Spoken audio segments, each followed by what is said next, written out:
Indie Authors Discussion is brought to you by Authors United Publishing. Are you ready to publish a book? Well, we can help.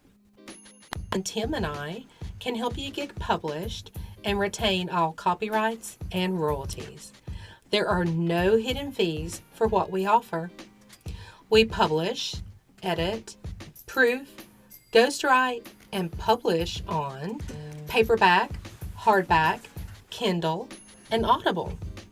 We stay with the process until the final step is completed. We also narrate and would not be opposed to narrating your work. Our prices begin at $150, and for up to the maximum of $600, you get everything. So if you're ready, message us anytime, and we can discuss what we can do for you. Now, here is Indie Authors Discussion with Tim, Lorie, and Lorie Simpson.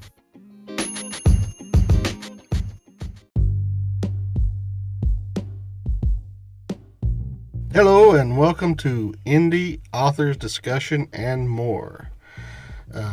We've got a pretty neat podcast tonight. Oh my goodness, it is packed full of stuff. That's right. We've got an audio clip from Lorie's Saving Faith novel, which is a lot of fun. You have to check that out. We've got an author coming on here in a little bit. His name is David Wessel, and he wrote a book called Choosing Sides. The book will be available soon. It is not out right at this moment, but it will be available soon, and it sounds very interesting. We are very much looking forward to speaking with him. So, just in this one podcast, we've got a part 2 to the Noir Tales. You won't believe what happens in this one. I didn't believe it when I read it. And we're looking at all of the holidays coming up. We got Thanksgiving, Christmas, New Year's. Our season will end at the end of December for season 1. I can't believe we're already on the 6th episode. Me too. That's amazing. Seems like we just started it. I know. It is so much fun to do this podcast. We literally have so much fun doing it with all the interesting characters that show up and everything. It is just so much fun. And I get to do it with my family. You can probably tell we don't take everything so serious. We do take writing seriously because we are writers, and we take our authors very serious because they produce some good work. But overall, we just come on and we just have fun with everything. And also, along with this podcast, we are putting up every Friday. I'm trying to do some classic movies and stuff that are in the public domain and are free to anyone to show. I would recommend you check some of them out. We've got, I know I just added The Phantom of the Opera from 1925. Ooh. And we got some old TV shows, and it's only on Fridays we're going to release those. So be on the lookout for that. And on Wednesday nights, we're still putting up the old-time radio shows, and they seem to be taking off pretty good. But this coming Wednesday night, guess what we've got? We have... I give up what? You know, sometimes I think that us just being the way we are, because I love Christmas. Do you love Christmas? I like Christmas a lot.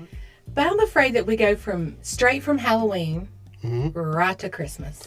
And about everybody does. We just skip 2 or 3 months. Yeah. So we are doing a special Thanksgiving play that will air on November 22nd on that Wednesday.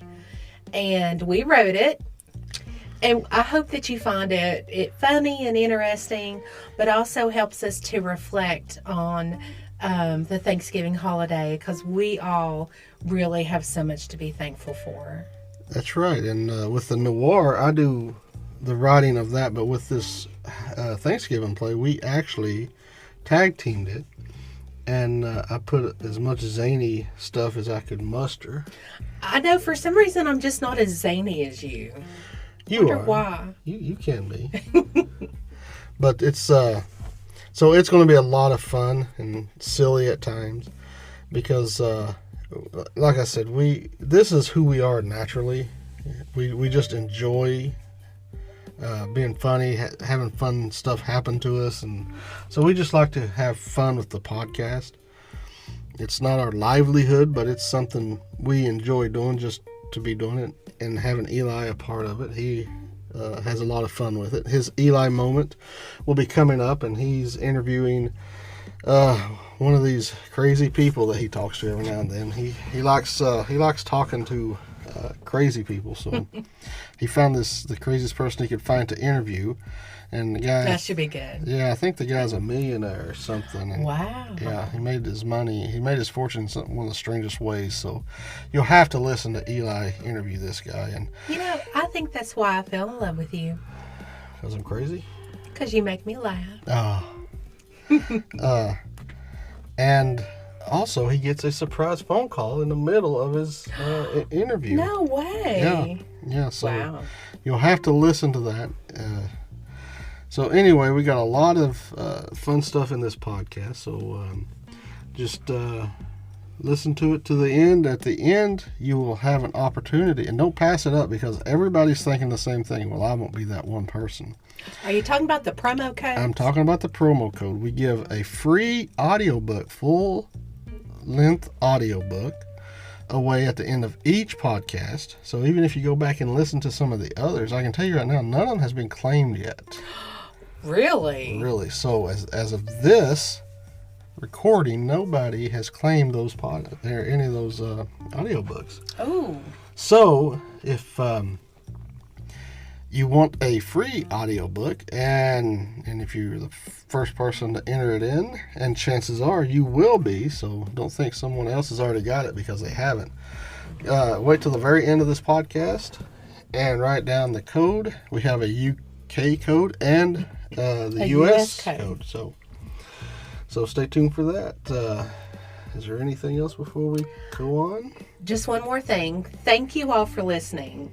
We, again, are having so much fun doing this, and we just appreciate all of the listeners, and we would enjoy your feedback. Send us stuff through Facebook or however they could, Messenger, however you could get to us, and let us know what you like. Let us know what you would want to hear, and just let us know if we're doing a good job. Let us know if we make you laugh. And if there is an author out there who wants to be on the show, absolutely, just get in touch with us, and we will set up an interview like the one we have coming up. Yep. So just keep listening, and you'll hear some fun stuff and some educational stuff and some stories, and it'll be a lot of fun. So stay tuned.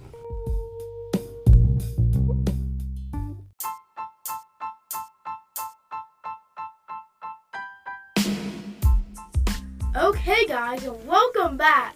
Welcome back. Hey, it's good to be here. Hey, I'm in the middle of an intro. Oh, sorry. Go ahead, young fella. Just do your intro there. Okay, so welcome, guys. Welcome back. Say, is this a dungeon or something? It's so dark in here. Pretty nice for a dungeon. I'm trying to do an intro here. I'm sorry. You trying to eat dog's ears? What? Is that what you said, dog's ears? Come on, man. I'm trying to do an intro here. And, an intro. I thought you were trying to eat dog's ears. Okay. So guys, I don't know what's going on. Welcome back to Eli's Moment. This is the second one, and now we're here with Tony. Tony Rossetti. They call me Big Tony Rossetti. That's my name. My mom named me Big Tony. She had a weird sense of humor. Call me Big Tony, but they call me Tiny for short. Okay. Yeah, go ahead. Do your interview, young man. So where are you from? I am from, originally, Brooklyn.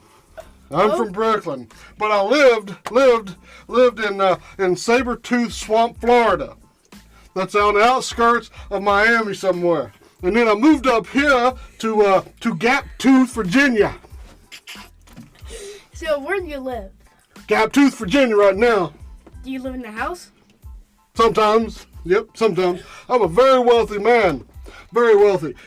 I sold used, emptied peanut shells to squirrel farms. I made $1 million, man. $1 million. I'm wealthy. I bought me a Ford 150. That's how much money I have. I bought it off my neighbor. $30,000. That's right, $30,000. A 1987 Ford F-150. It's the best truck ever. That's how much money I got, man. Okay, do you work anywhere or? No, I just sell the peanut shells to squirrel farms. They love them out there. They're nuts over them. So how'd you meet my dad? Well, it's funny thing.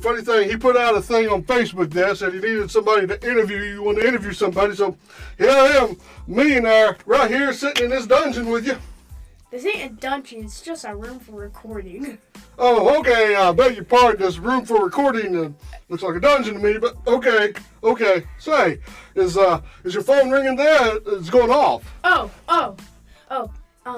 May I answer this? Yeah, go ahead, young man. Hello?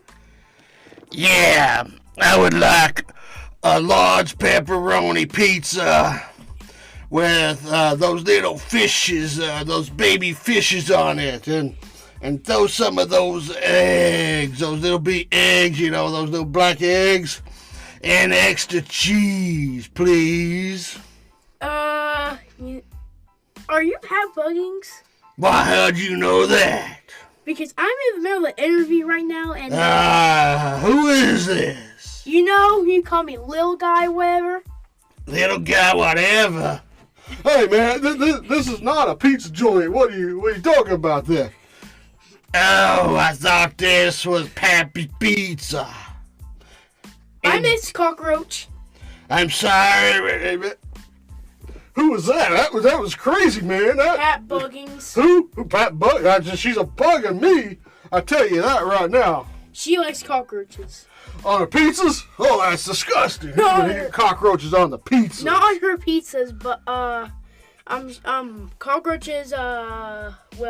That's terrible, man. Is her favorite thing. She wrote a book called My Love for Cockroaches and Why They Will Take Over the World. Say, that sounds pretty interesting. I might read that. Where can I buy that on Amazon? She sells them at a stand in Beaufort, Tennessee. I ain't driving all the way up there. And she also said that whenever I seen the interview, she said that I also heard like a few episodes ago that she wanted to sell her books in the Amazon. Well, that sounds pretty cool. I'd like to go to the Amazon myself. I'm a very wealthy man. I can go there. I don't think my F-150 will take me, but I can really get to the Amazon if I tried. I bought that truck, and it's a 1987. It's a beaut to pay $30,000 for it. Okay.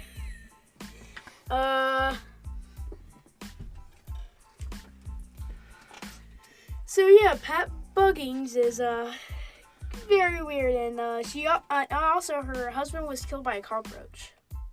What? Yes. That's insane.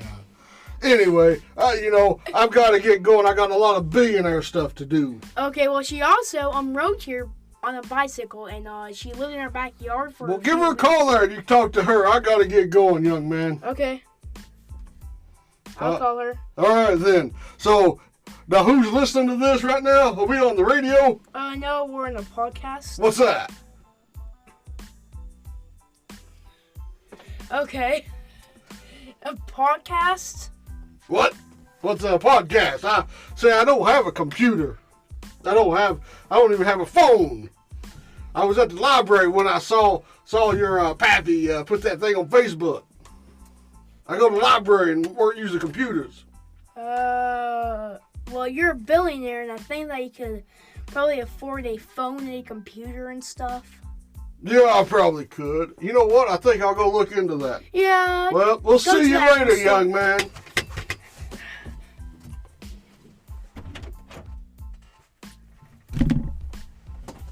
Oh.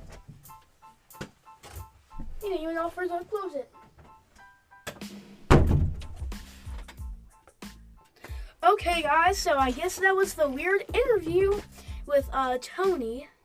So he said that you probably heard that he sell just the peanut shells to squirrel farms or something like that. I forgot what he said.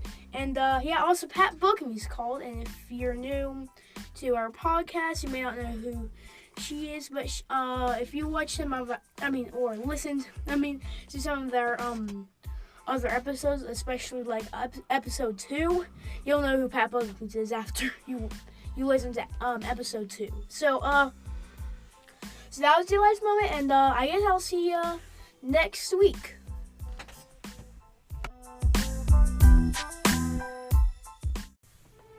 Welcome to Noir.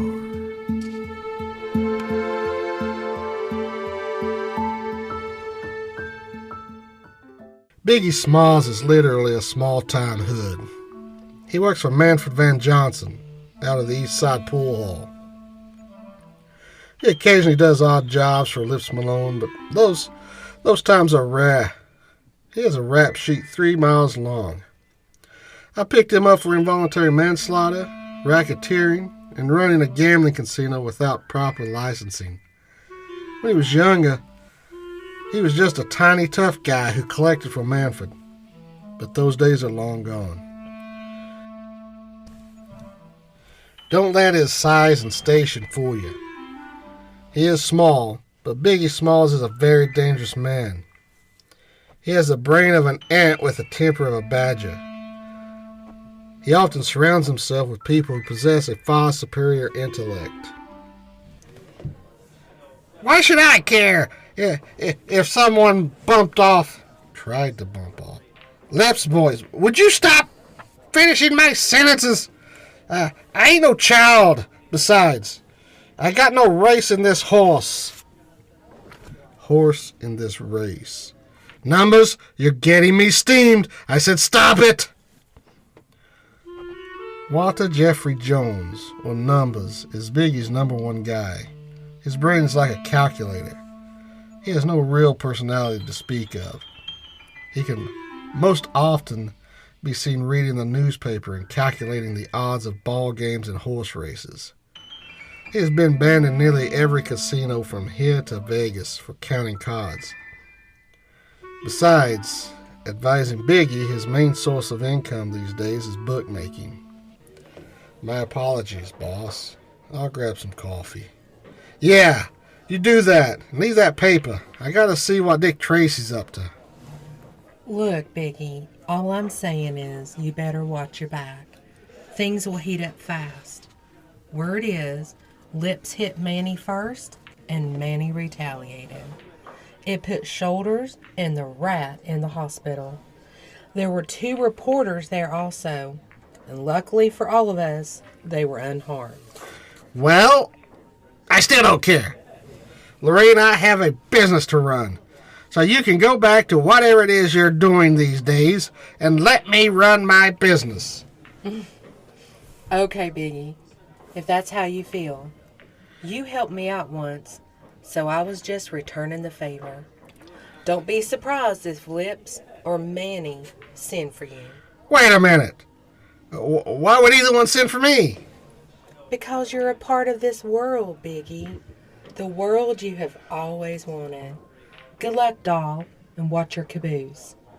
Take care of him, Numbers. Underneath all that anger, there's still a good man in there. I just know it. Maybe way down in there. What'd you say? Nothing, boss. Who does she think she is anyway? She used to mean something to you, boss. She meant something to all of us. Yeah, well, she doesn't anymore. Besides, I'm the brains now.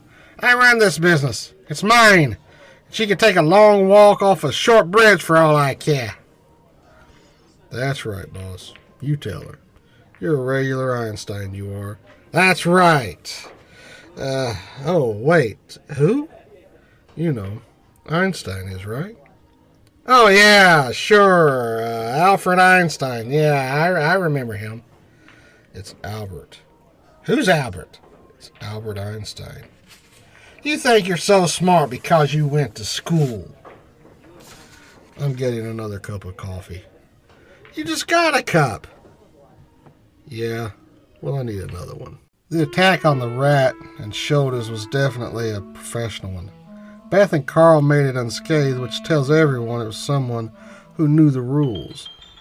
The rules are, you don't kill bystanders, only the target. Every mobster knows this. The strange thing is, it was a shotgun blast. It's good for close combat kills, but not at the distance it was fired. Shoulders and the rat shared a few pellets, nothing more serious than a splinter. The homeless guy took most of the attack. Shoulders and the rat both wound up in the hospital, but only the rat felt up to talking. This sort of thing stays in the family, but the rat's not a member of any family to speak of. He's a loner, which is probably why he stayed alive for so long. So Roger and I went to see our old pal. I'm not a good man. Neither is my sister. My dad was, though. Who's this? The name's Minnie, you mook. Charming. I'm Detective York, and this is Detective Manson. How do you know the rat here? I'm his girlfriend. The rat has a girlfriend? My sister and I grew up in the swamps of Florida. The weather was horrible. The fish were as big as scorpions. They would eat a man alive, I tell you. It was awful. Oh, baby, just rest. I'll take care of you. Okay, come on, rat. You were born in Flint, Michigan. Oh, yeah? That's it. Maybe it's my dad's grandfather I'm thinking of. Say, how did you know that? It's okay, Minnie. I can talk with him. We know everything about you, Howie Sprout, a.k.a. the rat.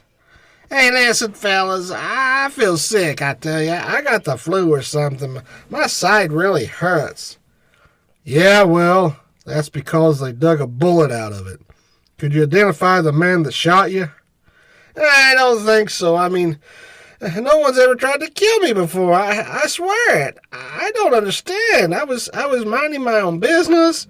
I just wanted a shot of whiskey to lay on the beach in a quiet place somewhere like Alaska. Alaska? He's lost his mind. Maybe it's the morphine. He's not on morphine, Roger. Rat, try and focus. What kind of car was it? What kind of car was what?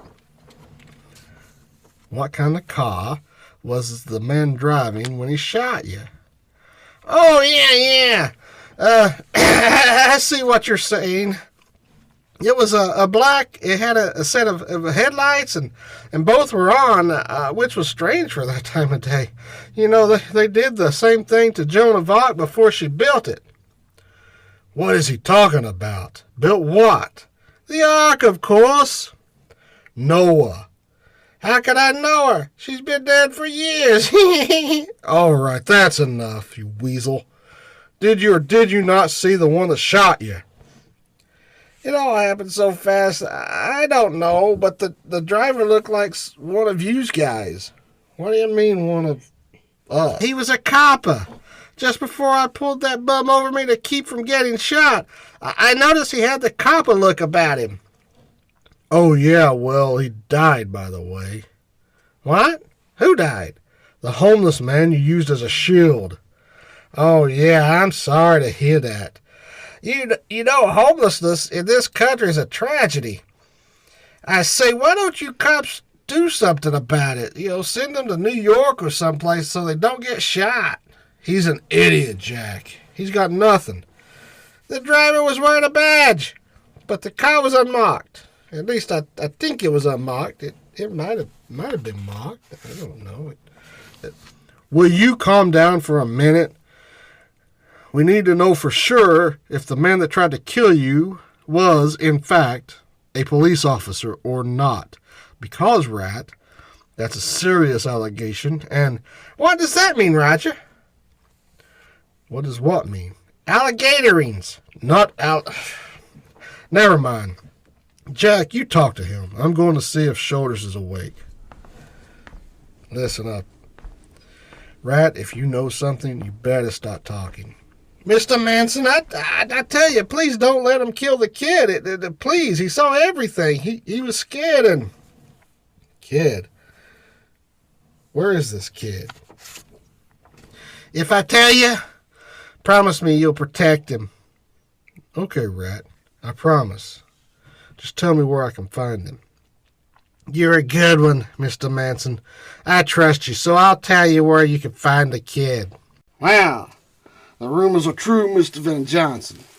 Those reporters from the Daily News were there when it happened. And the Rat and Shoulders are both in the hospital. Thank you, Marvin.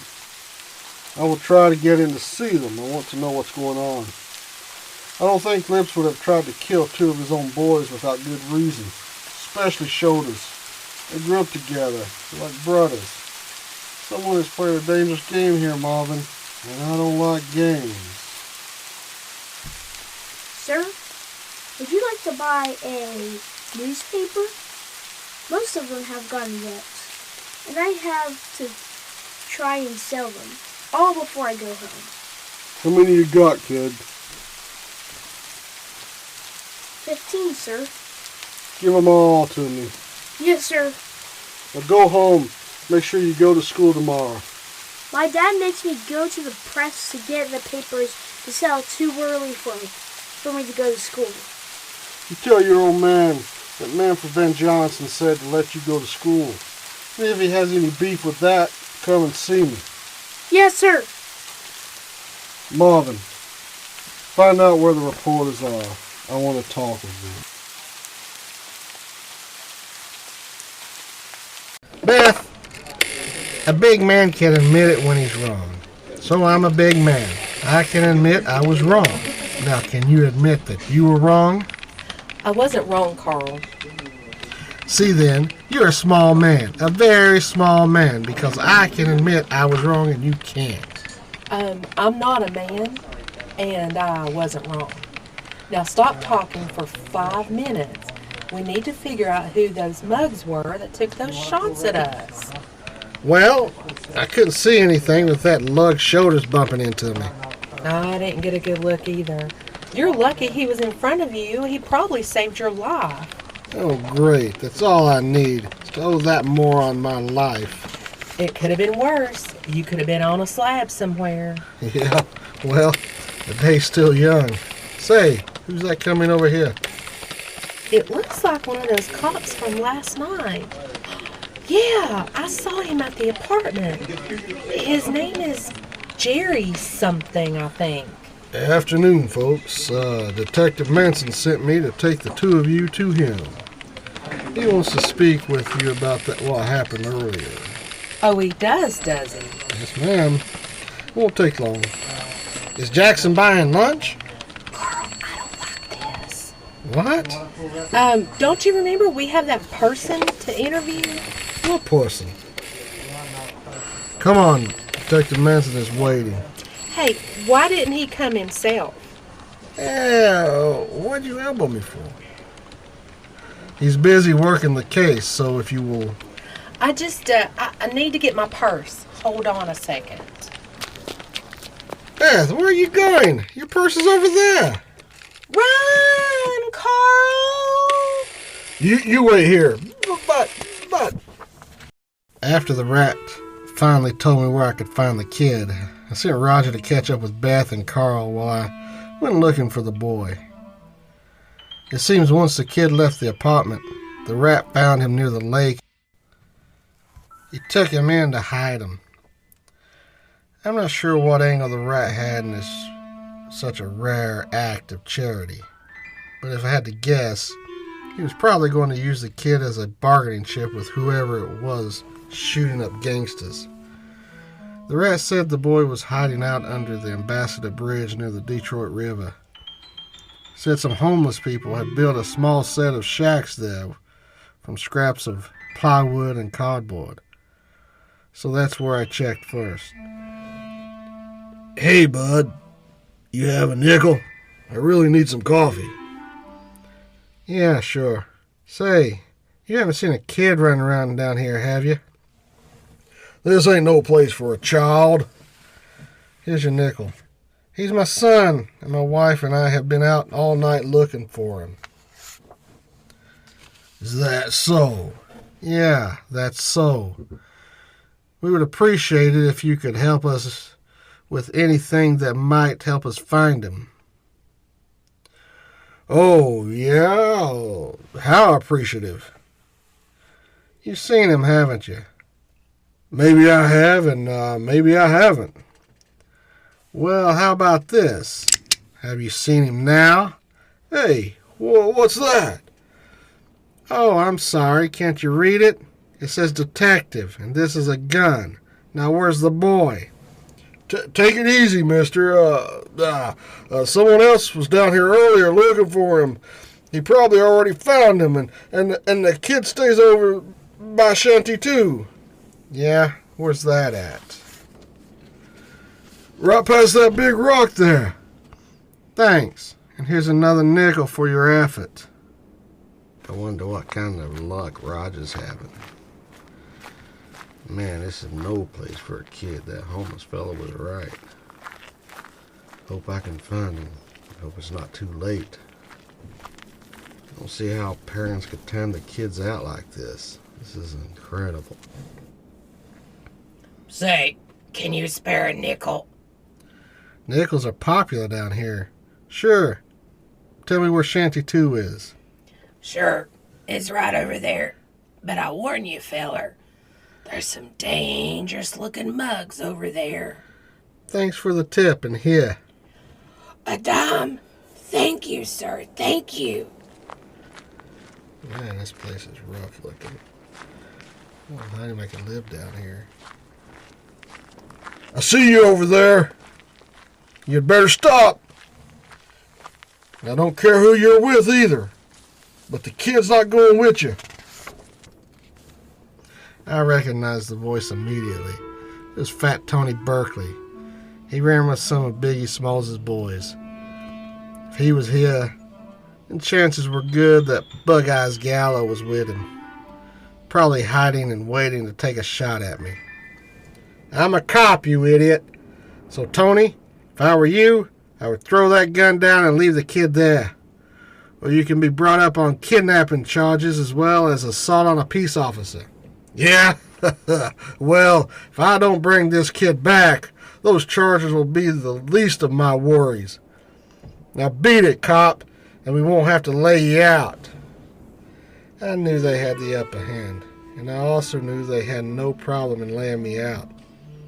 But I also know how to play their little card game, so I played the only cards I had. Okay then, I'm leaving. But when I tell Van Johnson about this, he won't be none too happy. Okay, copper, wait a minute. Let's take a breather here. Just for a second, let's talk about this. Maybe we can work this thing out. You better make it quick. I'm in an awful hurry.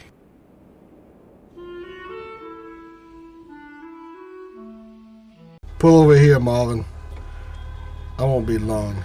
There's no way of getting in to see Shoulders or the Rat. I need to talk to someone who was there when it happened. Mr. Van Johnson, is it wise to put yourself out here like this? Let me go talk with him. Come on.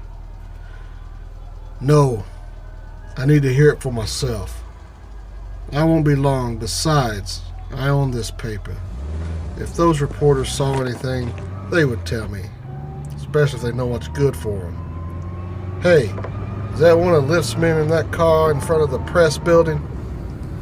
Yeah, I think so. I think he's a cop. Wait here.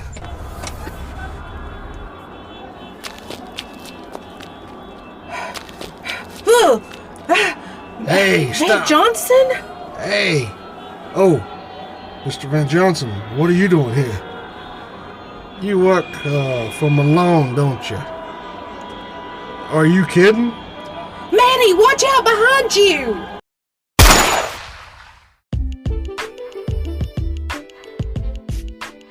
Next is a clip from my audiobook, Saving Faith.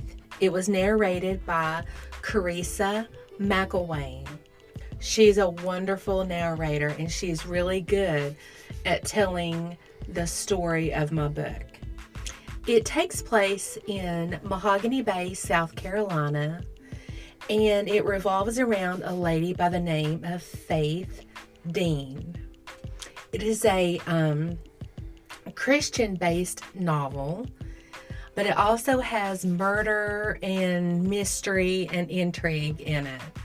So it will take your emotions on a ride as you experience, sadness and thrills and trying to figure out who is doing the killings in Mahogany Bay.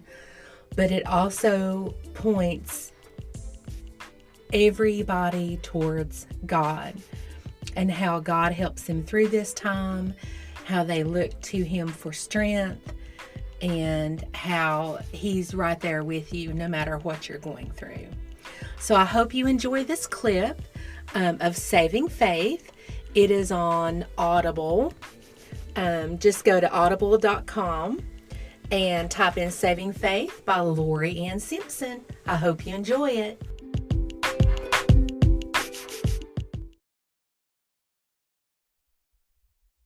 Chapter 1. He watched as she moved through the two-story house, opening the window blinds. He could barely contain his excitement as he watched her graceful movements. He knew she did not know that she was being watched. He would have to be careful with the open blinds, but he could work around that. She would have to learn. They all would learn. He watched her red hair glow as if it was on fire from the sunlight streaming through the windows. She had no idea her last moments on earth would be opening window blinds. What a menial task, yet it seemed so important to her. He was fortunate to have found an open house today. Ruby Wilson, Realtor, the sign read. He knew the realtor always arrived early to ensure the home was ready. This was his lucky day. This would be her lucky day, too. He drove past the house to park his car on the next street. He grabbed his gloves and the pink silk scarf. It was his mother's scarf, that she sometimes wore when she scolded him. He tucked them ever so carefully in his jacket pocket. He moved his hands to his shirt pocket to make sure his card was in there. His calling card. He smiled at the thought. He parked his car and began walking to the house. He didn't mind walking. He enjoyed every moment of his missions. He began to fantasize about all the missions he would have. So many women had to learn their lesson. He made sure he wasn't drawing attention to himself as he walked. There was hardly anyone out walking or any children playing in the neighborhood. He figured everyone was at the beach on a perfect spring day like today.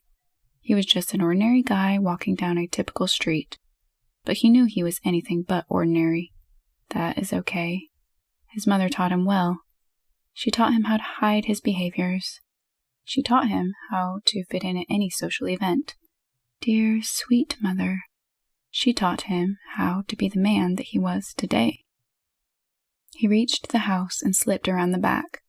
The high privacy fence helped him not be seen. He peeked through the window and didn't see his red-headed Ruby, his prize. He went to the back door and grasped the knob ever so quietly. The knob turned. It was his lucky day. He slipped into the house and shut the door. He found himself inside a mudroom/laundry room. He listened. He could almost hear his own heartbeat. Sometimes it deafened him, but not today. The excitement pulsed through his heart. His mother would be so proud of how he could control his behavior on his missions. He crept down a hallway and found a utility closet around the corner. He quickly slipped inside and waited to begin his mission. Ruby Wilson was so excited that her clients agreed to this open house. She knew they needed to sell their home, especially since they had already moved to California. She couldn't believe her luck at getting this listing. Ruby was new to Ocean View Realty and had only had her realtor's license for 6 months. At 24 years old, she had the determination needed to succeed in this business and prove to people that, despite her young age, she would do a great job. All those hours answering phones and staying at the realty office had finally paid off. When Ashley Thompson and her husband Drew came by the office, she knew they could tell she was inexperienced. But they wanted to give her a chance. She was determined to do her best for them. She straightened her jade green dress suit and looked at the checklist her good friend Faith Dean had left for her. Faith was a certified professional home stager. She staged homes for realtors by arranging furniture and decor for the house to look its best. "Aim for light and bright," Faith had written in her notes. She had just opened the blinds. What a bright, sunny, perfect day for an open house. She had fresh flowers in a vase and fresh fruit in a bowl on the counter. She just hoped the potential buyers didn't try to sit on the furniture, as it wasn't real. Pop-up furniture, Faith called it. Actually, it was just cardboard with slipcovers on it. Oh well, she would cross that bridge if and when she came to it. The timer on the oven buzzed and made her jump a little. "Ruby," she thought, "you watch too many of those TV mystery shows." She always hated being alone in the listed houses, even though she knew she was perfectly safe. This was one of the safer neighborhoods in Mahogany Bay, South Carolina. Mahogany Bay was about 30 miles south of Myrtle Beach, South Carolina. It was a quiet little town that was not as commercial and touristy as some surrounding areas. But she couldn't help feeling uneasy as she walked to the kitchen to get the freshly baked cookies out of the oven. That was her own special touch she added to an open house. What could be more inviting than fresh cookies? The whole place was filled with a welcoming and wonderful sweet smell. Made it feel like home. At least, she hoped the potential buyers would think that. As she reached the kitchen, the hair on her neck stood up. And what was that strong smell, she wondered. It seemed to overpower the scent of the cookies. She didn't remember seeing any automatic fragrance sprayers in the house. Calm down, she thought as she tried to fight the urge to flee the home. What was making her so uneasy? The timer buzzed again. Ruby realized she had better get the cookies out of the oven, or she would have a burnt smell throughout the house. He peeked out of the closet and watched Ruby glide across the floor to the kitchen. He heard her high heels clicking on the tile floor. Her back was to him, and he could tell she had no idea he was there. But she would. Very soon she would. He felt the scarf in his hand. Just the touch of the smooth silk always seemed to calm him. He watched as she stopped all movement and hesitated, as if she could sense his presence. Does she know she will die today? Does she realize that life will be drained from her body in just a few minutes? His heart was beating so fast. He was afraid Ruby could hear his breathing. Is that why she stopped? He wondered. Could she hear his panting? No. He is in control. He is in charge. She will realize that soon. He slipped on his black gloves, pushed open the door, and stepped from the closet. His pulse quickened. He was ready to carry out his mission. If you're looking for something new, something fun, something exciting, try some of the books by Tim Simpson. His genres range from science fiction, horror, mystery, noir, and much, much more. In some of his books, he has vampires, werewolves, gangsters, and some of both at the same time. If you're interested in any of his books, they can be found on Amazon, Barnes & Noble, Books A Million, and also on Audible with some narrators from all over the world. These are books you have to listen to. They're amazing. So check them out when you get a chance. Tim Simpson on audible.com. And we are here now with author David Wessel. His book, Choosing Sides, will be coming out soon. Hi, David. Thank you so much for being on our podcast. Good afternoon. Thank you for inviting me. Now, tell us a little bit about yourself. Before we dive into your book, tell us a little bit about yourself.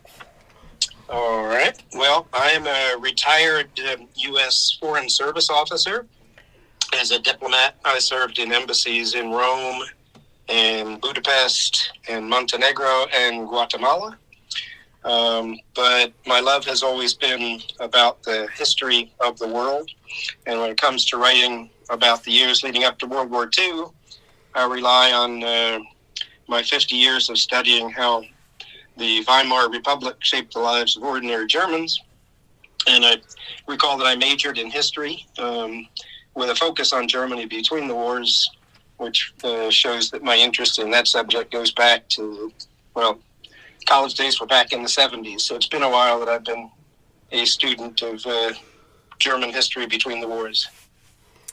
Wow, that is, I bet you have seen some very interesting things in your lifetime. And I've had the opportunity to see quite a bit. Yeah, very thankful for that. Now, your book is called Choosing Sides. Tell us a little bit about what it's about and then the inspiration behind it. All right. Well, the book tells the story of an ordinary family, happens to be my own, that was caught up in the maelstrom of Nazi Germany, and the choice that each family member ended up having to make. Ultimately, each family member could either endorse the Nazi Party, its leaders and its politics, and some of my family members did that. Others stayed quiet in the hope that Herr Hitler would soon be gone from the scene.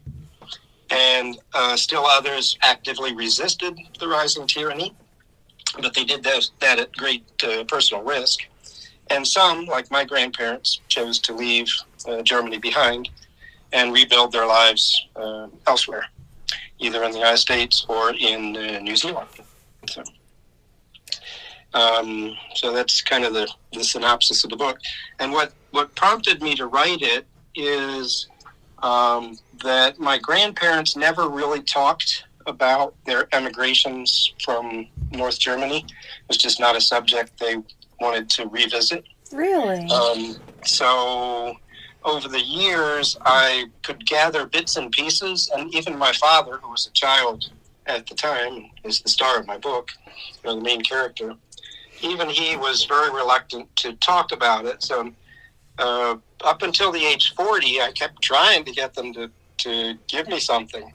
I knew that in 1923, my father had been born in Germany, and they moved in 27 to the United States. They went back to visit Germany in 1930, and then they went back to move again back to Germany in 1934. Oh, wow. And stay there they had done well economically in the U.S., which is what they brought them here. And they went back to Germany with a good little pile of money to buy land and get reestablished. But in their absence, of course, Hitler had become chancellor. So my father's welcome back to Germany was being put in the Hitler Youth with all the other kids. Oh, my goodness. But he spoke very little German, having been away for 7 years. Mm-hmm. He spoke German with an American accent. Oh, my goodness. And the other boys in the Hitler Youth didn't like that. Oh. So he had a very rough welcoming. He detailed to me several beatings that he took at the hands of his mates.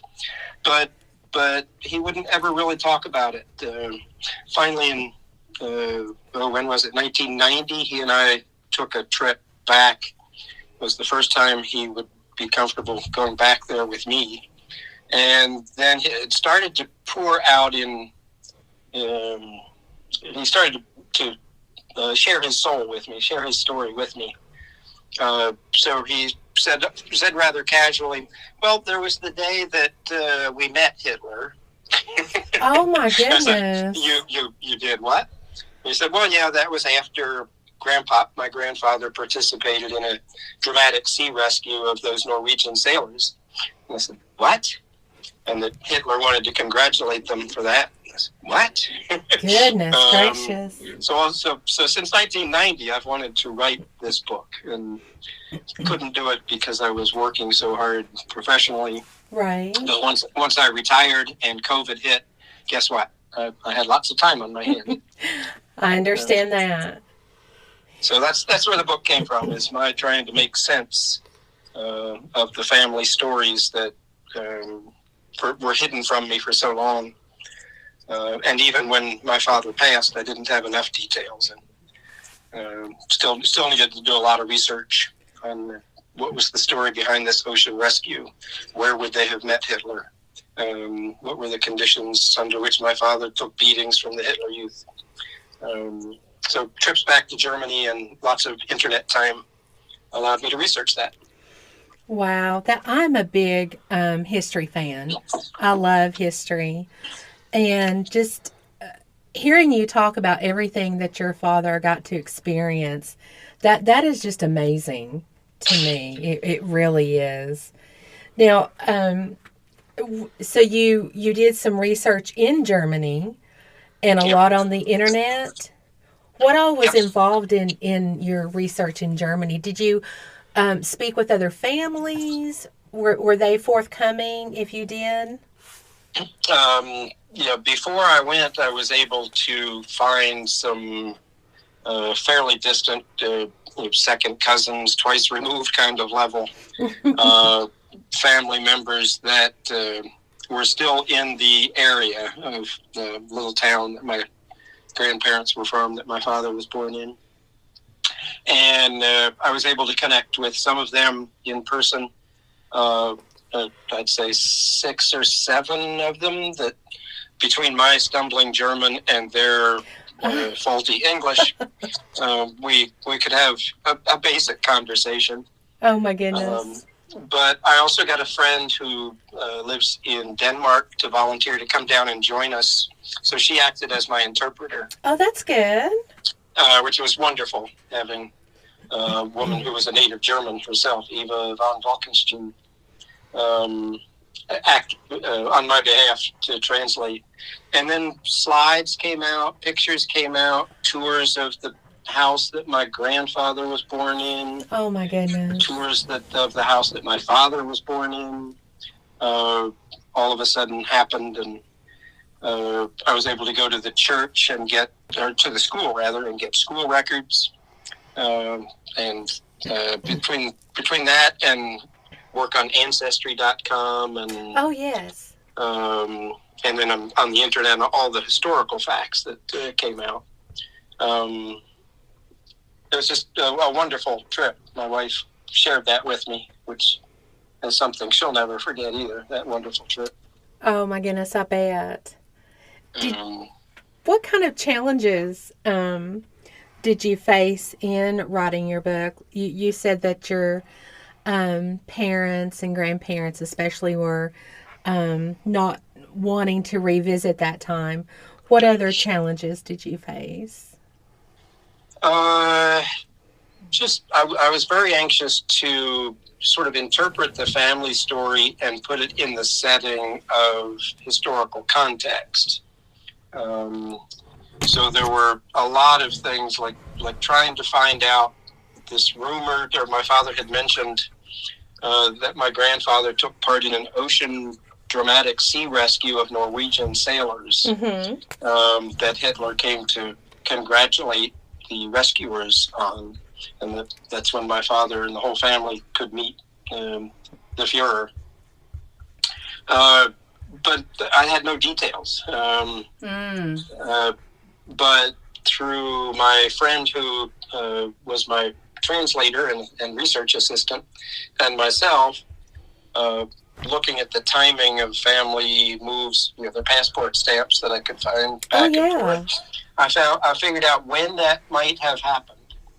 Narrowed it down to about 2 months, and then online did happen to find the name of the boat that was involved with the rescue, the name of its captain, my grandfather being a member of the crew. Wow.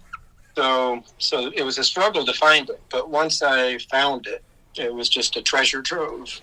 Oh my goodness, I bet. And I knew from my father's ramblings when he did talk that my grandfather had been wounded in World War I in the trenches fighting for the German army. But that's all I knew. I said, well, okay, if I want to include that in the book as part of the family background, I need details. So it was frustrating for a while until I found an old German army record that showed the date my grandfather was wounded. Oh my goodness. Not the location, but the date. And then through the wonders of the internet, I could search for Army battles, World War I, going on that date, and came up with probably the location of the battle that he would have been in. Although I couldn't have direct proof. That's why I call this a work of historical fiction. Right. Logically, that's very likely could be the battle he was wounded in, but I could be wrong. But in the book, I accepted that as the truth and moved on. That sounds good to me. Do you have any pictures of your grandfather? I do, and depending on what my publisher can work out, I will have some family photos in the book. Oh, great! That would be great.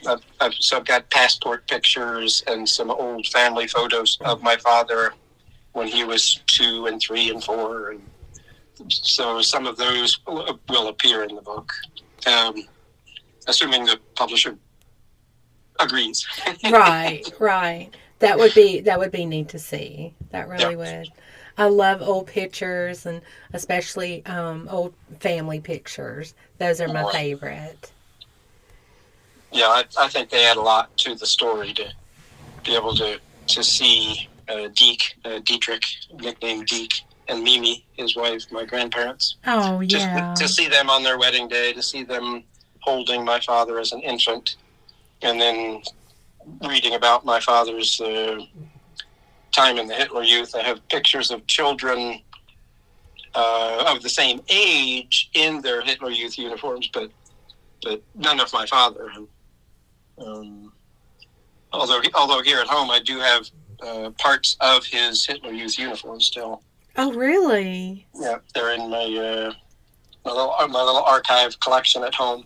Right. I tell you, your family sounds amazing, and everything that they went through, it just touches my heart. Stories about your father, especially being a little boy and being over there, it's just amazing that the history is so rich. Yeah, and where he ended up in the book is, he's a young man who grows up on both sides of the Atlantic just before World War II, and his two worlds collide. His loyalty to the United States, and he loves the peaceful life he's lived here. Right. But he also has family members he idolizes. An uncle of his uncle Ernst, my great uncle Ernst, was a rising Nazi official. Had a car with the swastika flags on the fender. Oh my goodness. And Carl, my father, was kind of torn, I'm sure, between loving two countries that were going to war with each other. Oh, absolutely. I could not imagine the conflict going on inside of him. And at such a young age. And the whole family. The book extends to aunts and uncles that he grew up with, and that, as I said, some stayed and became part of the Nazi, if not high members of the regime. At least they were cooperating and collaborating, and others that resisted, and some who left. Oh my goodness. It's a rendering of the family. Hey, this is Tim. This is right into my wheelhouse. I love history, especially Nazi Germany, World War II history. So your uncle was the one you said was a part of the Nazi Party? Would have been my great uncle. Great uncle. Okay. So what happened to him after the fall of the? I don't say a lot about that in the book because I don't know a lot about it. The family members that I could find just kind of lost track of good old Uncle Ernst. Oh. Well, there was a lot going on at the time. For ideological purposes, if nothing else, Ernst was kind of the outlier of the family, as I know it, in being a supporter of the Nazi cause. Right. But post-war, the information I could gather is that immediately after the war, like within weeks of Hitler's death. Uh-huh. He and my great aunt Sophie left Germany for their own good, Right. to avoid any negative consequences for whatever actions they took during the war. Oh yeah. And they went to Australia. Okay. And sort of disappeared from there, from the family scene. Oh wow. Now see that to me, that's like the most interesting part, is the behind the scenes of what happened and who, Right. you know. Right. So the book is about your grandfather, right? Your great grandfather. Which one? It's my grandparents that and my father that are the main characters, but I also follow my Uncle Ernst and his wife Sophie. Oh, wow. From the best, again, partly recollection or partly stories that I've heard from people who could recall, and partly making up what would be a logical path for Ernst to go from the same family, but having different political leanings and a different attitude towards the rise of tyranny. And your grandfather was the one in Hitler's Youth?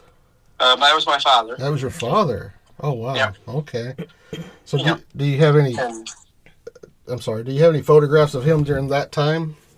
I have some photographs of him as, I think when he was 11. Okay. And he was in the Hitler Youth. He joined it, or when they moved back there, he was 11. So, but I think there were photos from the United States. So okay. I don't have any from 1934 and 1935 when they were back in Germany, and he was part of that. Oh wow! His cadre of youth. Yeah, that's a very unique history this day and time. Not a lot of people still have that kind of, especially dating back to World War II like that. Yeah. So, it's pretty amazing. I had a friend who was in World War II. He's a pilot, and he died several years back because about the whole generation's gone now.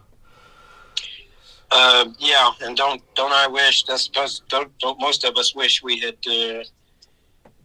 gotten more information out of our parents and grandparents while we could.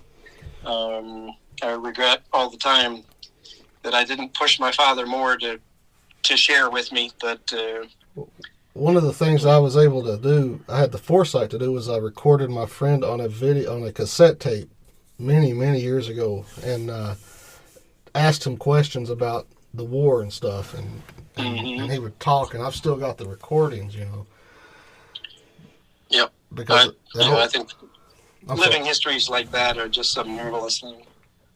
Absolutely. I do have a big regret that I did not take more interest when I was younger, talking with my grandparents and my parents about things that I just find fascinating now about their childhood. And unfortunately, they're not here anymore for me to ask. So I try to tell all the younger, like my kids and everyone, you know, just find out all that you can, because you'll be sad that you didn't. Yeah, and in my case, I had some material to work with, and the rest I just had to fill in the blanks of just how much was my great aunt, my father's aunt, Marguerite, presumed to be a resistor of some sort. Oh. But nobody really knew much about what she did, how she resisted. You know, when her brother Ernst was a Nazi official. Oh my goodness! Yeah. You know, so in the book, I speculate to a degree on where she ended up on the spectrum of acceptance versus rejection of Nazi philosophy and Nazi programs. I really like how you have brought the history of your family together with some fiction that you can plug in the missing pieces, so to speak. I really like that. Tell us. Well, I've always been kind of, when I started writing this, I got inspired by reading a lot of other authors' thoughts on the use of fiction. Uh-huh. And one of my favorite quotes that I found is from Ralph Waldo Emerson, who said that fiction reveals truth that reality obscures. Yes. So the reality of what happened with some of my relatives might not be exactly what's in the book, but through the use of fiction, I think I revealed the truth of how many, many Germans, ordinary citizens, did respond to what was going on in a way that total pure history might not be able to reveal. Absolutely. Your book sounds so interesting. When will it be available? Right now, the publication date is set for March 21st, Okay. 2024. I'm doing everything I can to work with the publisher and make sure that sticks. Right. Because I've been working on this for 3 years now. I'm ready to see it. Absolutely. I'm ready to hold it in my hands. Absolutely. Where can the listeners find your book at when it is available? Well, it should be at all the normal outlets, Barnes & Noble and independent booksellers, Amazon, etc. Okay. And I just signed a contract to do an Audible version of it with a nice voice artist.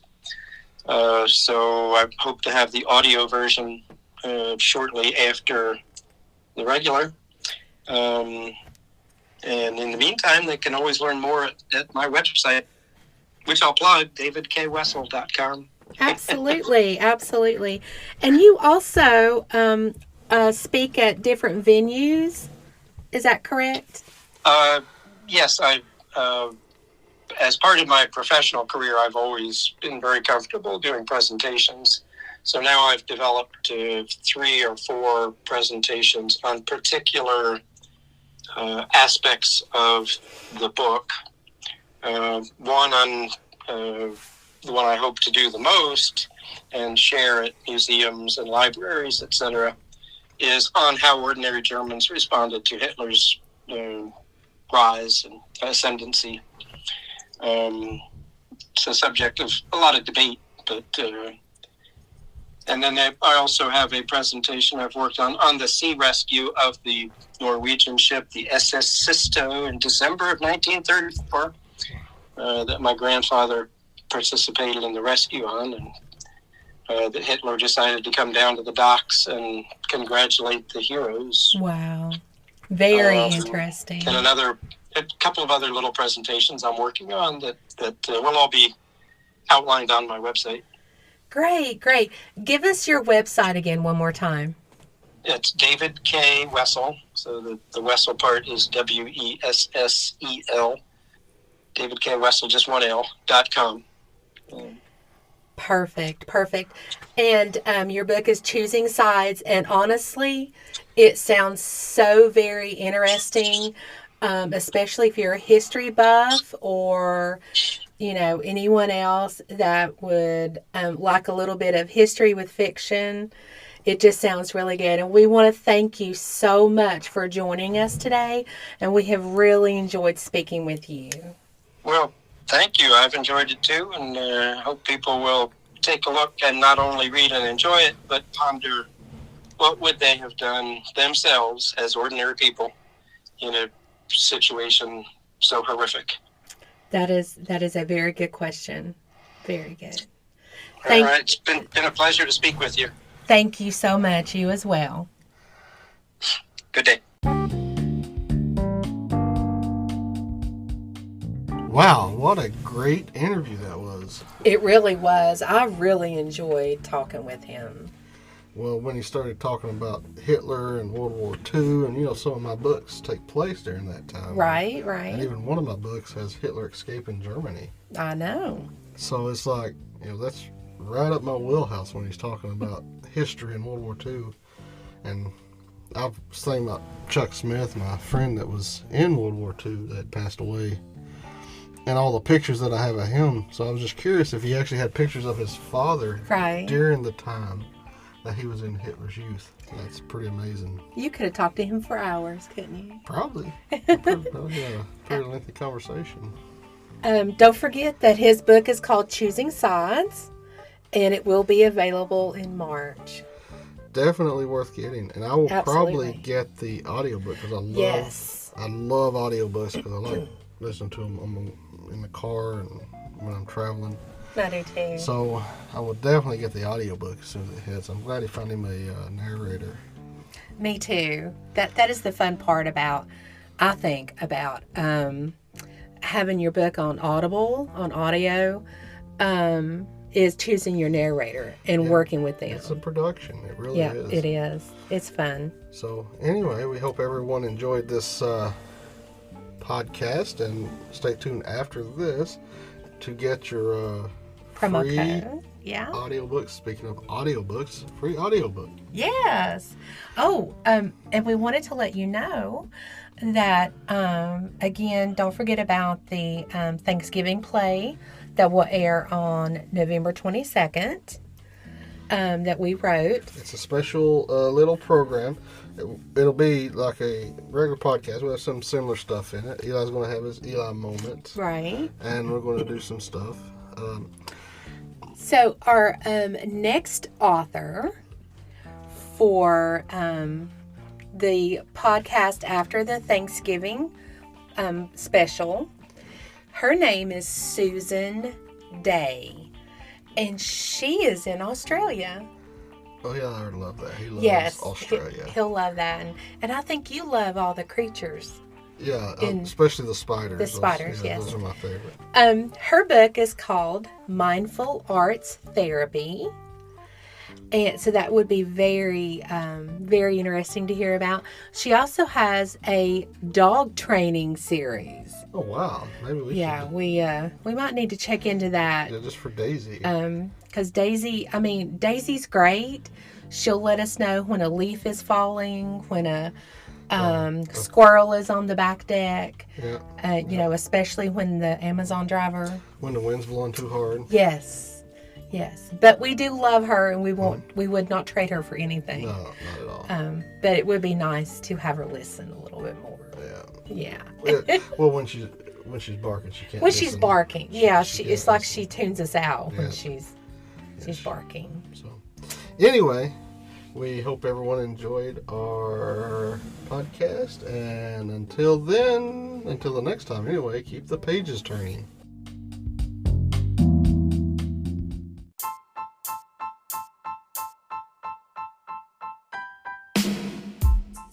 Here are the promo codes for this week.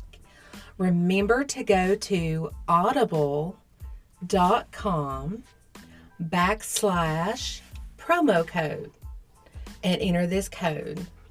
It is only available to the first person that uses it. So here we go. The US code is 5, B as in boy, Z as in zebra, F as in Frank, 7, M as in Mary, 9, G as in Grace, P as in Paul, M as in Mary, X as in X-ray, 8, P as in Paul. And here's the code for the UK. 3, J as in jelly, 9, X as in X-ray, B as in boy, 9, J as in jelly, Z as in zebra, M as in Mary, 5, 7, P as in Paul, M as in Mary.